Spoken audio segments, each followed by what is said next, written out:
आज की इस वीडियो के दौरान बात करने वाले हैं West Bengal school services commission की तरफ से 8वीं तथा 10वीं पास आउट कैंडिडेट के लिए group C and group D के लिए 8,477 पदों पर जारी की गई परमानेंट वैकेंसी के बारे में। अगर आप 8वीं या फिर 10वीं पास आउट हो चुके हैं और आप परमानेंट जॉब की तलाश में हैं, तो ऐसे में काफी अच्छी अपॉर्चुनिटी आप सभी को मिल रही है। और इस वैकेंसी की सबसे खास बात यह है कि ऑल ओवर इंडिया के सभी राज्यों के कैंडिडेट इसका फॉर्म अप्लाई करने के लिए एलिजिबल हैं। तो आज की इस वीडियो के दौरान हम इसी के बारे में पूरा डिटेल्स में जानकारी लेने वाले हैं। इसके लिए एलिजिबिलिटी क्राइटेरिया क्या रहने वाली है, एज लिमिट क्या होगी, सिलेक्शन का प्रोसेस क्या होगा, फॉर्म कब से अप्लाई किए जाने हैं तथा आवेदन करने की टोटल प्रक्रिया क्या रहने वाली है। और यहाँ आगे बढ़ूं उससे पहले मैं आप सभी को बताना चाहूंगा, इसी तरह से रिलेटेड आने सभी तरह के जॉब अपडेट के लिए आप मेरे व्हाट्सएप तथा टेलीग्राम चैनल को जरूर ज्वाइन कर लीजिएगा। लिंक इस वीडियो के नीचे डिस्क्रिप्शन बॉक्स में एंड कमेंट बॉक्स में मिल जाएगा। अब चलिए हम वापस अपने टॉपिक पर आते हैं, बात करते हैं West Bengal school services commission की तरफ से जारी की गई इस परमानेंट वैकेंसीज के बारे में, जो कि ग्रुप सी तथा ग्रुप डी के अलग अलग दो पदों के लिए परमानेंट जो तौर पर ये वैकेंसी जारी की गई हैं।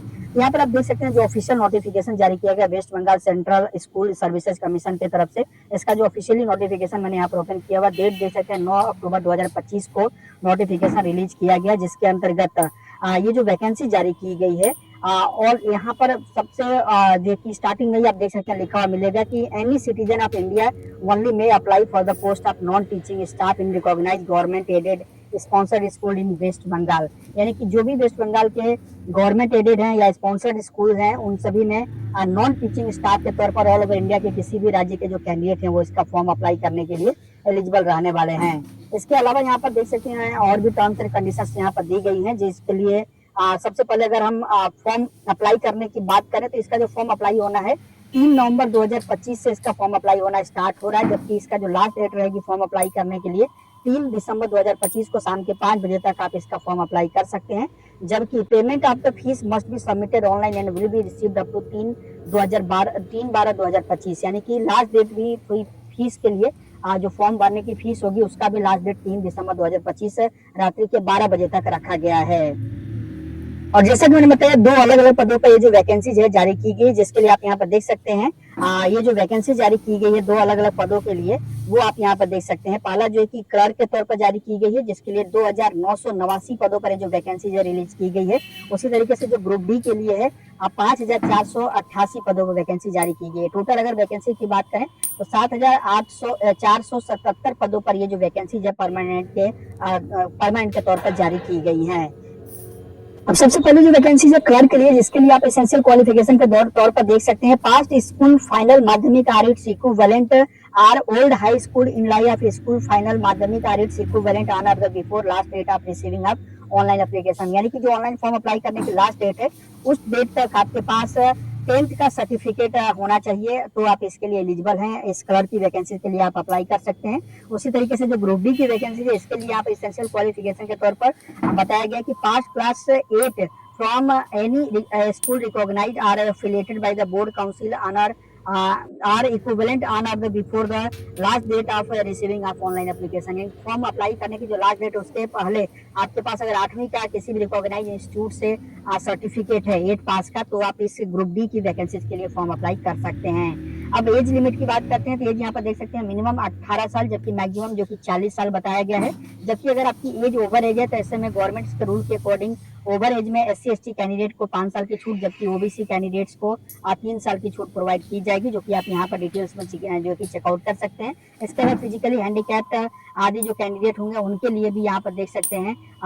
जो छूट का प्रावधान है एज में रखा गया है। तो जो डिटेल नोटिफिकेशन है वो आप डाउनलोड करके बाकी सारी जो की चीजें डिटेल में चेकआउट कर सकते हैं। यहाँ पर देख सकते हैं नोट के तौर पर बताया गया कि age limit shall be consider on the basis of age on the 1 January 2025। यानी कि 1 जनवरी 2025 को कट ऑफ डेट कंसीडर करते हुए आपका जो एज का कैलकुलेशन है वो किया जाएगा। अब मीडियम में वैकेंसीज के अंतर्गत यहाँ पे बताया गया है कि आप ऑल ओवर इंडिया के किसी भी राज्य के कैंडिडेट हैं, आप इसका फॉर्म अप्लाई कर सकते हैं। लेकिन कंडीशन ये है कि जो एक लॉन्गर टेस्ट होगा, जब इसका आपका सिलेक्शन का प्रोसेस रहेगा तो उसमें एक लॉन्गर टेस्ट मैंडेटरी तौर पर आपको क्वालिफाई करना होगा, जो कि आप यहाँ पर देख सकते हैं बताया गया है। तब आप नॉन टीचिंग स्टाफ के तौर पर आप जो भी यहाँ पर अलग अलग कॉलेज है जहाँ के लिए वैकेंसी की जा रही है वहाँ पर आपको अपॉइंटमेंट दिया जाएगा। तो इसके लिए जरूरी है कि आपको लॉन्गर टेस्ट वेस्ट बंगाल का जो भी वहाँ का लोकल लैंग्वेज है वो उसका जो टेस्ट होगा वो आपको क्वालिफाई करना होगा। अब सिलेक्शन के प्रोसेस की बात कर लेते हैं। यहाँ पर देख सकते हैं सिलेक्शन का प्रोसेस के अंतर्गत जो नॉन टीचिंग स्टाफ के तौर पर वैकेंसी जारी की गई है उसके लिए यहाँ पर बताया गया कि सिलेक्शन जो होगा क्लर्क के लिए जो है कि यहाँ पर बताया गया clerk shall be made on the basis of the written examination evaluation of academic performance prior similar